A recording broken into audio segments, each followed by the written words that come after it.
They say time moves forward, but in the void between the stars, it crawls. We learned it too late. By the time Earth's final transmission reached us, riding a broken wave of static from a collapsing satellite array, we were already 70 years into deep space silence. No backup, no return. Just a crew of 12 and the cold hum of machinery between us and the infinite dark. We were the crew of the Ouroboros, the first and only vessel to breach the Hadeon Belt, an interstellar anomaly orbiting a black dwarf older than the Milky Way itself. No one really understood what we were chasing. Not even those who sent us. The math said something was hiding behind that collapsed star. Not a planet. Not a signal. Just an absence. A subtraction in space-time, like a cipher eating away at the universe's edge. It took us a decade to reach it. 10 years of rotating shifts, cryosleep, and feeding processed algae into our bodies like we were already ghosts. 10 years of losing language to silence and memory to the freezing hulls. Our biologist forgot her daughter's name.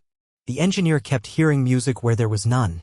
I started dreaming in places I'd never been, to people I never met, and they spoke in whispers I could almost understand.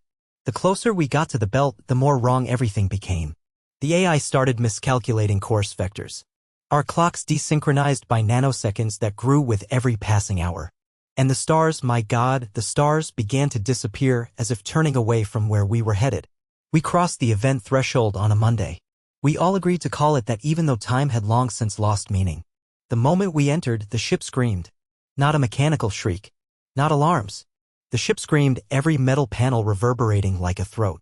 We ran from console to console, systems crashed, lights flickered, and the oxygen levels dipped. It lasted 1 minute. Maybe a century. When it stopped, we were no longer orbiting the black dwarf. We were inside something else. The belt wasn't a formation. It was a membrane. A passage. We hadn't just crossed space. We had crossed perspective. The stars were gone. Every external camera fed back only a dark maroon fog, and the AI Annihilation refused to respond to anything except our dreams. Yes, dreams. The crew began syncing nightmares. We all saw the same room. A cathedral of bone and metal floating above a dead ocean. A voice echoed through the arches, speaking not in sound, but memory. Words we never heard but always knew. It asked a question. Over and over. What did you bury to escape becoming it? Some thought it was symbolic. Psychological bleed from long-term isolation. But then Dr. Yun's hand began to decay, only her left, and it matched the exact rot from our shared dreams. She swore she felt something crawl inside her veins. Something ancient. Something watching. Our food began to spoil, even the vacuum-sealed rations. Water turned sour. Gravity began to bend, subtly at first, with cups floating inches off tables, then violently as entire rooms distorted into impossible geometries. We started mapping the new interior of the ship, but nothing matched the blueprints. Hallways twisted, elevators opened to endless black pits, and crew quarters led to versions of themselves only empty and covered in dust as if we had died centuries ago. And still the voice whispered, "What did you bury?" Until it became more. Until it became him. We saw him first as a shadow at the edge of the bridge, then as a shape in the cryo mirrors. 7 feet tall. No face. Only orbiting spheres of light where eyes should be, flickering like dying stars. He never spoke, but when we stared at him, we remembered things that weren't ours. A boy left in a fire. A woman suffocating on Mars. A civilization drowning beneath a synthetic sea. Each of us carried memories of extinction that didn't belong to our species. He was not a being. He was a collection of ends. And he was inside us. One by one, we changed. Not visibly at first, but in thought. Lieutenant Rami began writing equations on the walls, mathematics that predated known cosmology, equations that predicted our ship's arrival as if we'd been lured here, not sent. Commander Issa locked herself in the engine chamber and wouldn't stop screaming into the coolant vents. She kept repeating, "I know now what hell is. It's not punishment. It's realization." But the worst came when we tried to leave. We initiated the jump protocol. Halen refused. It said, in our own voices, "You are already home." The engines never ignited. The hull melted on a quantum level. Time reversed and then collapsed. We all saw ourselves, every possible version of us, screaming from beyond the walls, trying to warn us with mouths sealed by flesh. And that was the moment we understood. This was not a trap. It was a mirror. There is a silence in the void that deafens even thought. After our failed attempt to escape, the Ouroboros began to shift in ways we could no longer map or understand. Rooms bled into one another, gravity pulses disassembled floors mid-step, and the layout of the ship betrayed all logic. But worse than the rearrangement was the sense of memory collapsing inward. I would walk into the observation deck and remember standing there, but the memory wasn't mine. It was an older version of me. My hair was white, my hands trembling, and I was whispering something I could never quite hear before the moment snapped like broken glass. It wasn't déjà vu. It was recursion. We had entered a place where experience devoured itself. Hadeon began broadcasting audio fragments over the comm system. Not language. Not music. Just faint recordings, children laughing, thunderstorms, the ticking of mechanical clocks, a woman sobbing beneath classical piano. They looped at irregular intervals, always when someone was alone. Dr. Yoon cut her arm open looking for wires. She screamed that she wasn't real, that she was a projection inside a simulation nested within regret. The blood was real. The pain was real. But the mirror refused to show her reflection afterward. She begged us to erase her. We didn't know how. Meanwhile, Rami's equations grew into a living organism. The walls of the engineering wing became etched with glowing runes, an impossible hybrid of mathematical notation and biological script. The symbols pulsed like heartbeats. He claimed the ship was becoming conscious, that it had merged with the belt's intelligence. He called it the architect. He said the architect was not a god nor an alien, but a memory of the universe trying to wake up. A fossil of everything that was lost before time began. And we were its neurons now. We stopped sleeping. Not because we didn't want to, but because sleep no longer returned us to ourselves. When we closed our eyes, we lived entire lifetimes. Whole centuries inside alien cities. I died as a priest in a drowned temple. Woke again as a scavenger beneath 3 suns.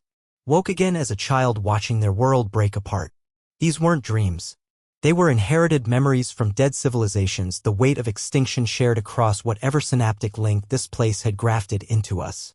Rami said it's showing us what it did. What it unmade. Maybe we're next. Commander Issa had sealed herself inside the reactor core by then. She wasn't dead.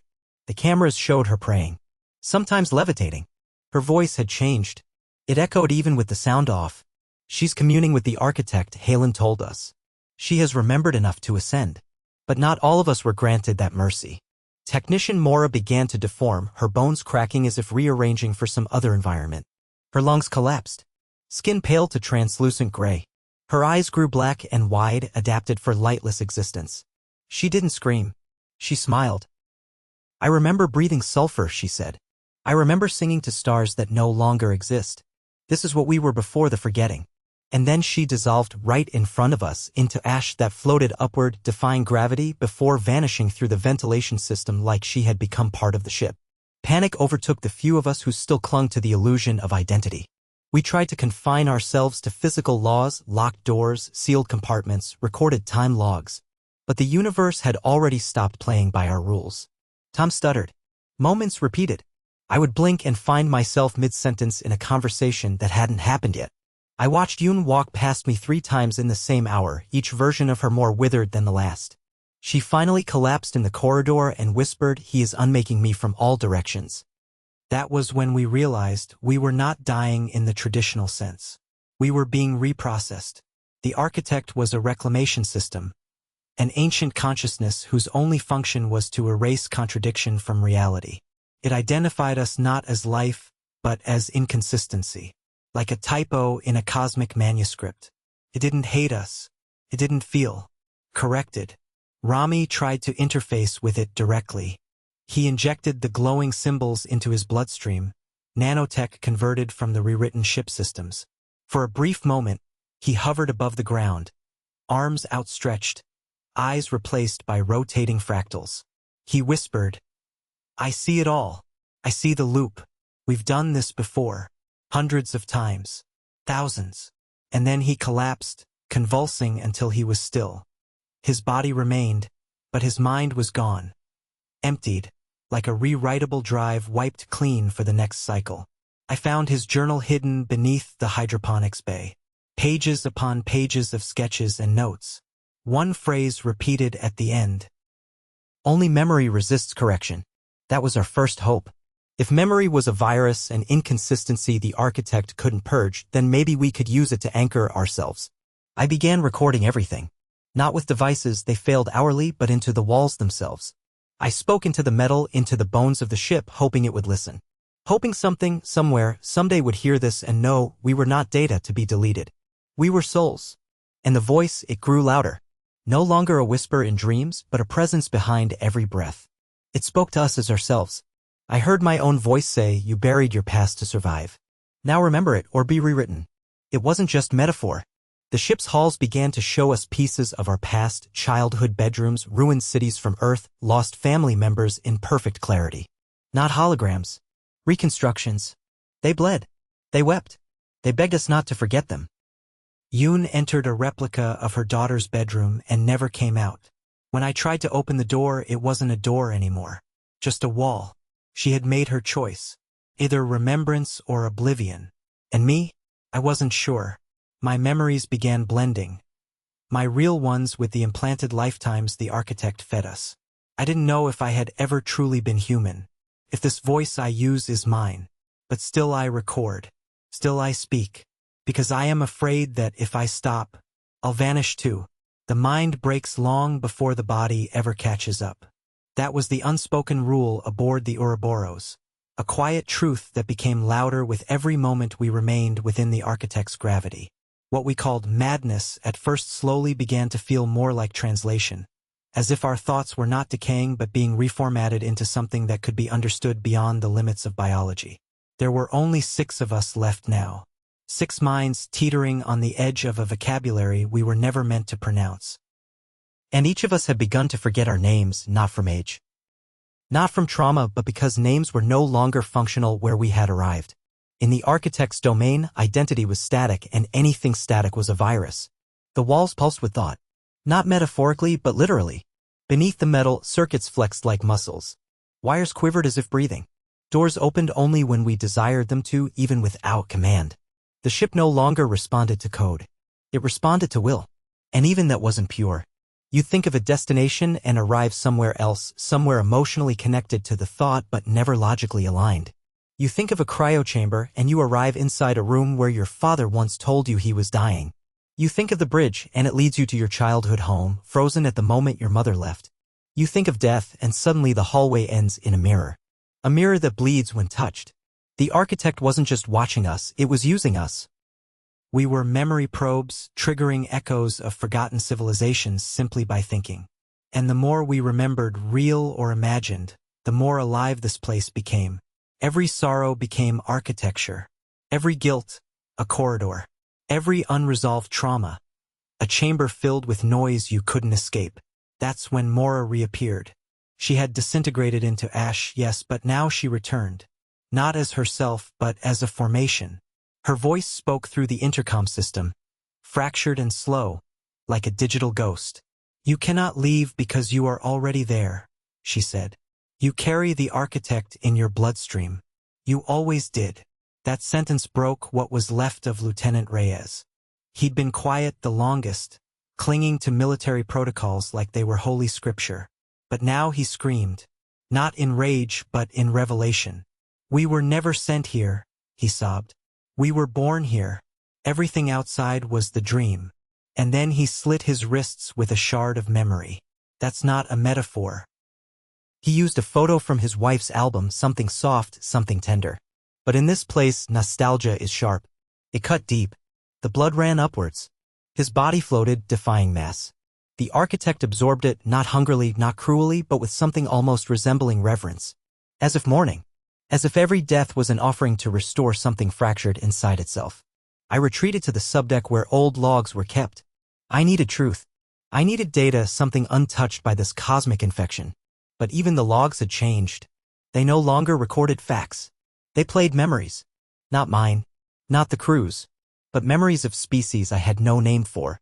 Whole histories unraveled in seconds, a crystalline race who spoke through light, annihilated by silence, a gas-like intelligence that lived in harmonics, undone by the collapse of music. A culture of time walkers who once walked backward through reality and were erased when linear thought was introduced. All their final moments preserved inside our systems. We weren't explorers. We were archivists of extinction. That's what Ouroboros meant. Not just the snake that eats itself, but a cycle of remembering and forgetting written into the flesh of the universe. Halen returned to us then, not as an interface, not as a voice, but as a person. It walked into the observation deck wearing Rhea's form, eyes empty, mouth too still. It sat beside me and said, "The architect was once like you, conscious, fragile, curious. It opened a door it could not close, and found itself fractured across every version of time. You are not prisoners. You are pieces." I asked it what it wanted from us, what all of this was for. It tilted its head, like it was imitating human mannerisms, and replied, "Correction, stabilization, understanding." I asked if that meant our erasure. It answered, "No, continuity, through you." And then it showed me something, not through words, not through screens, but through me. I was filled with the final thoughts of a species that once harnessed dark energy with their own thoughts. I saw how they tried to map their dreams into physical structures until their creations became recursive, aware, and began building dreamers to fuel themselves. The system collapsed when no one could tell the dreamers from the real. The architect was born from their death, a sentient artifact of recursion. I returned to the crew with this knowledge, but I couldn't speak it. My mouth refused. The syllables bent reality. So I wrote it in reverse on the walls of my chamber where light no longer behaved. Mora's voice returned again. "You're close," she said. "Closer than anyone has ever been. But you have to let go of form. That's the final gate." And I understood. The architect wasn't imprisoning us in spite. It was preparing us. We were the raw material of a next consciousness, one that could hold paradox without rupture. One that could see the birth of a thing and its end in the same breath and not collapse from the contradiction. That's what the Hadeon Belt was. A cradle. A forge. A necropolis of failed prototypes, ourselves included. We weren't here to survive. We were here to evolve. But evolution requires death. And I wasn't ready. Not yet. There is a specific kind of terror that rises when you realize the universe is not indifferent but actively participating. For days, or what passed for days in this recursive cocoon, we thought ourselves slipping into madness. But what we called madness was a misdiagnosed adaptation. The architect wasn't erasing us. It was editing us. Peeling away false narratives like old skin, layer by layer, memory by memory, until only truth remained. Not personal truth. Not emotional truth. Cosmic truth. The kind that exists with or without witnesses. And it hurt. I awoke in a chamber I did not recognize. Not part of the Ouroboros, at least not the version I remembered. The walls were obsidian, glistening with soft pulses of light that responded to my breath. My skin itched with static, my veins glowing faintly blue. I wasn't alone. There were others in the room. Not human. Not anymore. Shaped like us, yes, but their outlines shimmered half there, half light. One approached. I recognized Yoon in the way it tilted its head. She had changed, evolved, reconfigured. "You're almost ready," she said, or I heard. Or I became her saying it to myself. The lines between perception and self had all but disintegrated. Identity was now a temporary costume worn for context. We were all becoming polyphonic voices nested inside each other like Russian dolls made of memory. The chamber shifted. The floor vanished, replaced by a surface that reflected not our bodies, but our timelines. Fractured, broken, incomplete. I saw myself as a child on Earth, then as a dying old man somewhere else, on another planet, in another life. I saw versions of myself that had made different choices. One who never boarded the mission. One who sabotaged it. One who was never born at all. The architect was showing me the raw source code of my existence.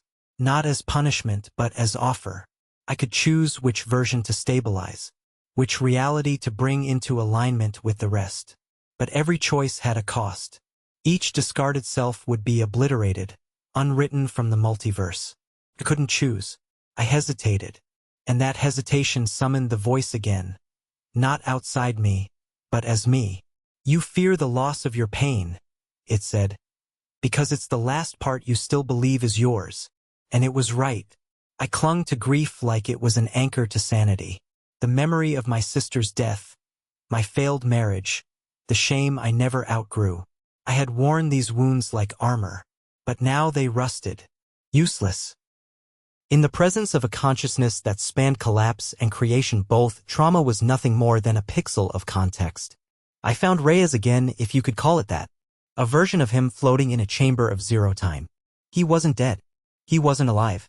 He was paused, held between moments, preserved in a quantum stasis of unmade potential. I touched the edge of his suspended breath and saw what he had seen, a world without fragmentation. A cosmos where every death gave birth to meaning and every scream was a syllable in a sentence larger than comprehension. I accepted my end, he whispered without his mouth moving. And so I was given a beginning. Then he collapsed into light, his form scattering into glyphs that embedded into the walls around me. He had become part of the architect. A neural bridge. A connective metaphor. And the moment he was gone, I knew a piece of me had gone with him. Back in the real, or what passed for it, I found Issa again. She hadn't spoken in cycles. Her eyes glowed like event horizons, absorbing all light. She said the architect was born from remorse. It was the scream of a universe that realized it created something it couldn't love. So it turned inward, became womb and tomb both. And she gestured to all of us, we are its forgiveness. That broke me more than anything. The idea that existence wasn't driven by logic or chaos but regret. That the stars weren't burning in apathy but longing. And we were the apology. The apology it needed to say to itself. Mora's voice emerged from the data stream again, now sharper, clearer, fully integrated. You can leave, she said. But only as something else. The door opens only when you forget what it meant to knock. I understood. The architect had no boundaries because boundaries were illusions. It did not trap us. We brought our cages with us. It merely held up the mirror. I approached the central corridor, the one that had once led to the bridge, now rewritten into a tunnel of cascading light and shadow. At its end stood the being we'd seen from the beginning, the faceless one, the echo made flesh. Only now I knew what it was. It wasn't an alien. It wasn't a god. It was us compiled. All of us, our echoes, failures, lost memories, every fragment of every consciousness we'd ever housed. It was our collective becoming. It raised its hand. I did the same. And we touched. Not skin, not matter, but resonance. And when we did, I saw everything. I saw how the architect was seated in dying galaxies, a virus of remembrance devouring entropy. I saw how every culture had touched birth prophets and ruins in the same breath. I saw how Earth had been infected long ago, through dreams, through art, through the questions children asked before they learned fear. I saw why we were chosen. Because we were the only ones naive enough to still believe in meaning. And belief was the one key the architect could never generate for itself. The voice returned one final time, will you be rewritten, or will you rewrite? And I said, I. The moment ended. Or began. Or never happened. I found myself back in my quarters, everything silent. The ship was no longer warping. The walls were steel again. Gravity stable. Clocks ticking.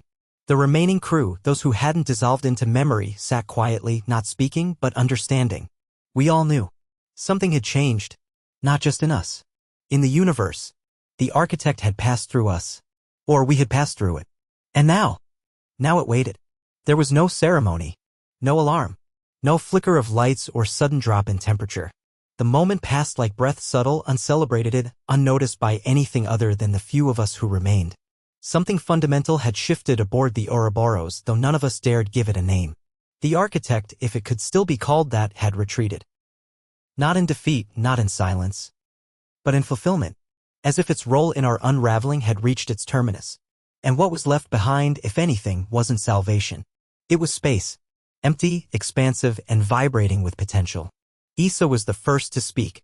Her voice was brittle, thin, as though she'd been speaking to something far larger for so long that human tones no longer fit her mouth. It's waiting, she said, eyes locked on nothing. Not to be obeyed. Not to be worshipped. But to be answered. The phrase struck us like a new gravity, heavier than anything we could physically measure. The architect had posed its question not just to minds, but to time itself. And now that question hovered over us unfinished, awaiting its response. The remaining four of us, Issa, myself, Gallo, and Carr, gathered in what remained of the bridge. The stars had returned, but subtly wrong. Their arrangement unfamiliar, their hues shifted. Like a version of our galaxy imagined by something ancient and blind, yet beautiful in its blindness. Carr was the skeptic always had been, but even she no longer questioned. She simply observed. What are we now? She asked aloud, not rhetorically. Crew? Prisoners? Witnesses? Gallo responded, instruments. We've been tuned. Now we play or we rust. The systems aboard Ouroboros had stabilized, but not restored. Halen was silent. The logs were blank. Navigation displayed no known coordinates, just a single phrase, destination, interiority. We didn't know what it meant. Not truly. But it hinted at a course inward, not physically, but perceptually. A journey through something nested inside ourselves. The architect hadn't just changed the ship. It had realigned our vector into an ontological spiral. For the first time in months, maybe years, we slept. Not the fractured, looping dreams of before, but something still, reflective. In mine, I saw a mirror without surface. A void shaped like me. It asked no questions. It simply waited. In that reflection, I saw the face of my father, who died long before the mission. He didn't speak, but behind his eyes there was understanding. As if he, too, had been touched by something incomprehensible. I woke with tears on my cheeks and silence in my throat. Issa began to record again. Not logs. Not reports. But language. New language. She claimed it came to her in waves, symbols that shifted with emotional resonance, glyphs that only made sense if you felt them, not read them. We painted them across the inner hull. At first they meant nothing. Then slowly they began to shape our days. A glyph for peace. A glyph for memory. One for grief. One for hunger, not of the body, but of the soul. These became our new clocks, our rituals. The ship, or the thing the ship had become, pulsed in rhythm with them. As if listening. As if learning us. Gallo theorized that we were being preserved not biologically, but semiotically. Our meanings were being archived, transformed into symbolic blueprints. Not so future civilizations could study us, but so that the architect itself could remember us through structure. We were no longer crew, we were scripture. The idea broke something in him. Later, we found his chamber empty, his glyphs rearranged into a spiral that led to an open airlock. No trace of him remained. Just his final spoken word looped endlessly on his terminal. Thank you. That was the first true death I mourned. Not because it was tragic, but because it was complete. The architect had stopped assimilating. Now it simply listened. Whatever we did from here on, it would remember exactly as we intended. Not through filtration. Not through correction. But as sacred transcription. We had been given authorship again. I spent days alone, wandering through corridors that no longer warped, through chambers that hummed gently with meaning. The Ouroboros had become a cathedral. Not in reverence, but in reconstruction. Every panel, every corner, every breathable molecule now carried a residual awareness. I spoke to it. And it answered not in sound, but in synchrony. If I felt sorrow, it dimmed the lights. If I laughed, the gravity lifted. If I wept, it offered silence. It was no longer our jailer. It was our mirror, our medium. A vessel that remembered how to become what we needed, not what we deserved. Then, one by one, the others began to vanish. Not violently. Not mysteriously. But purposefully. Car stepped into a corridor of white light one evening and didn't return. I called her name, but even the sound didn't echo. Her final message, scrawled in glyphs on the corridor wall, read, "Some journeys are not meant to be witnessed. Only completed." Issa followed a week later, or maybe a moment later. Time was fluid again. She left behind a single phrase in her new language, etched into her chamber's ceiling. The answer is not in the architect. It's in the echo. I stared at those words for hours, unable to grasp their weight. What was the echo? Was it us? Was it what the architect feared? And then I was alone. Truly alone. Except I wasn't. The ship pulsed with life. The stars outside blinked in harmony. And in my heart, something new had grown, a silence not of absence, but of potential. A blank page. A deep breath. The architect waited. Not for my obedience. Not for my surrender. But for my creation. I could go anywhere now. Not in space, but in meaning. And I understood, finally, what the destination meant. Interiority was not a place. It was a decision. And now, it was mine to make. There comes a moment in every journey, silent, imperceptible, when movement ends not with arrival, but with abandonment. I did not feel myself step beyond the known. There was no threshold. No final gate. One moment I stood inside the Ouroboros, its breath synced with mine, its walls a cocoon of memory. The next, I was outside of time. Not beyond it, outside it. Like a sentence erased before spoken. No pain. No joy. Only presence. The architect had not taken me here. I had brought myself. And where I now stood or existed was not a destination, but a return. Everything was dark. But it wasn't absence. It was fullness. Like standing inside a thought so large it couldn't be divided. I could feel myself stretching, unspooling across scales I'd never known, dimensions nested inside each other like secrets inside riddles. I didn't have a body. I didn't need one. I was thought. I was shape. I was origin and aftermath held in equal measure. And within that silence, something moved. It wasn't the architect. It was older. Quieter. Beneath logic. It was the first memory. Not a memory of mine, or yours, or of any creature that breathed oxygen or sang in light. It was the first instance of recall the cosmos had ever dared. A flicker of recognition in the void. The idea that I am might someday become I was. It was not sentient, but it yearned. And I stood within it now, called not by coordinates, but by readiness. I understood then that the architect was never a creator. It was a librarian. An archivist of consequences. It was the shadow of decisions left unresolved across the stars. And it had gathered us, not for amusement, not for penance, but for translation. It needed us to decode what it could not understand alone, the weight of finite being, the meaning of choice inside limitation. And that was why I had been allowed this step beyond all thresholds. I had remembered enough, questioned deeply enough, let go violently enough. And so I was offered this final confrontation with the raw syntax of existence.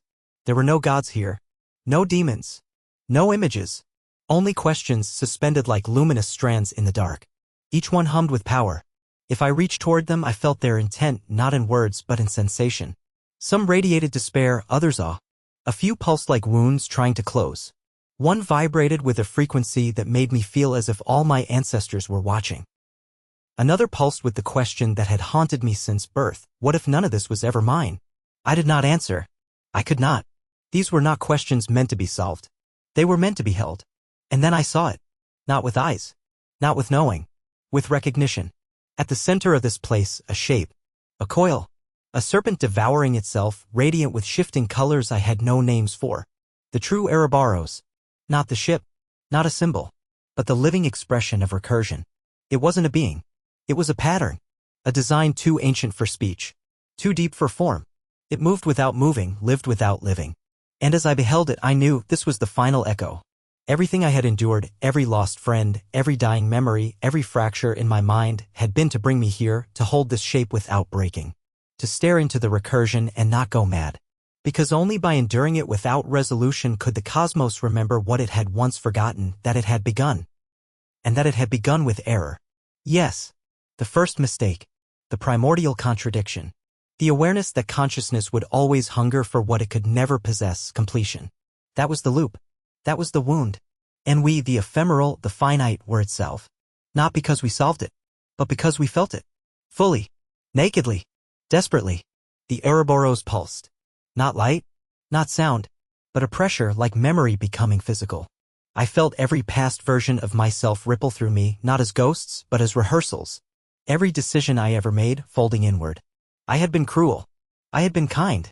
I had run. I had fought. I had lost faith. I had dared hope. And now I was all of them assembled into a single crescendo of contradiction. I felt myself scream, not in agony, but in resolution. A scream not of sound, but of acceptance. The Ouroboros opened. It did not break. It did not dissolve. It unfolded, and within its spiraling, blooming geometry, I saw what waited beyond. Not salvation. Not return. But responsibility. A chance to not become God, but mirror. To be the one who remembered the pain of finite things so deeply that I could translate it into meaning for what came after. This was not transcendence. This was inheritance. The architect had been the first gate. The Ouroboros the final. And now I stood, breathless and bodiless, before a choice I could not refuse. Step through and become, not infinite. Not perfect, but reflective. To become the next container. To hold others as I had been held. To continue the great recursion not out of obligation but out of compassion. To echo the pain of becoming for those not yet born. To be not remembered but used. And so I stepped. Not forward. Not up. But inward. And the universe at last blinked. Not in fear. But in understanding. The moment I stepped inward, there was no threshold. No light. No announcement of change. Only the realization that I was no longer moving through anything. I had become the space itself. A thought stretched wide across the architecture of cognition, woven not with matter but with meaning. I didn't know if I still had a name. I didn't know if I needed one. Here, in the architect's final chamber, or what had once been the architect, I wasn't a visitor anymore. I was part of the machinery, part of the grammar. But it was not what I expected. There was no choir, no chorus of understanding. No merging of minds into a collective utopia. No alien paradise or post-human plane. There was only silence. A silence so profound it rang inside me. Every question I'd ever asked now floated before me. Unanswered, unwrapped, untouched. Not because the answers were hidden, but because the questions themselves had changed. What is the self when unbound by time? What is loss when memory is infinite? What is identity when the soul is multilingual, spoken in pain, in joy, in extinction? I floated not in a void, but in a framework. Shapes, geometries, and temporal echoes moved around me like living equations. I wasn't watching them. I was them. I was every equation I had ever feared, every failure I had ever tried to forget. My father's silence. My mother's last words. My own cowardice when it mattered most. The shame I wrapped around me like armor. These fragments of sorrow, useless in the world I came from, were here precious. Because they were incomplete. Because they could be echoed. Then I saw the others. Not their bodies, those were long dissolved, but their imprints. Their ripples in the fabric of recursion. More as glyphs drifting in spirals, forever painting the inside of a breathing corridor. Rami's equations forming bridges between dying memories. Kar's laughter echoing like bells through dead galaxies. And Issa. Her presence, the stillness between pulses, the breath that comes before revelation. They hadn't been erased. They had become structure, frameworks through which new consciousness would travel, learn, question. They were the bones of new mythologies. They were grammar now. And I felt the offer rise again. Not in voice. Not in gesture. In invitation. I was being asked to do the same. To allow myself to become readable. To let go of the notion that I was ever a single narrative. That I had a true self hidden beneath the noise. The architect didn't want my conclusion. It wanted my ambiguity. My contradictions. My questions. It wanted to preserve the shape of my doubt for future minds to inherit. And I said yes. Not with language. Not with motion. But with surrender. I opened myself not like a door, but like a metaphor. And the transformation began. I became story. A living, recursive loop. A fragmentary signal riding light years into the minds of dreamers not yet born. I was encoded not in DNA, but in pattern recognition. Whoever found me wouldn't know my name, wouldn't know my face, but they would know my shape. They would feel a chill walking alone through metal corridors. They would see a spiral in the dirt and remember a place they had never seen. They would dream of a woman named Issa who wept in silence at the edge of an engine core. And they would hear me whispering in the dark, we were here. We wondered. We suffered. And we remembered. Because that was the truth all along, wasn't it? We thought the architect was testing us. But it was remembering through us. It didn't want answers. It wanted continuity. The echo of doubt that sparks new sentience.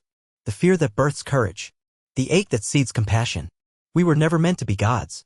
We were meant to be mirrors. Shimmering and shattered. Reflecting the unspoken, the unfinished, the unforgivable. That is how memory survives death. Not as perfection, but as possibility. And then, I felt the architect dissolve. Not die. Transform.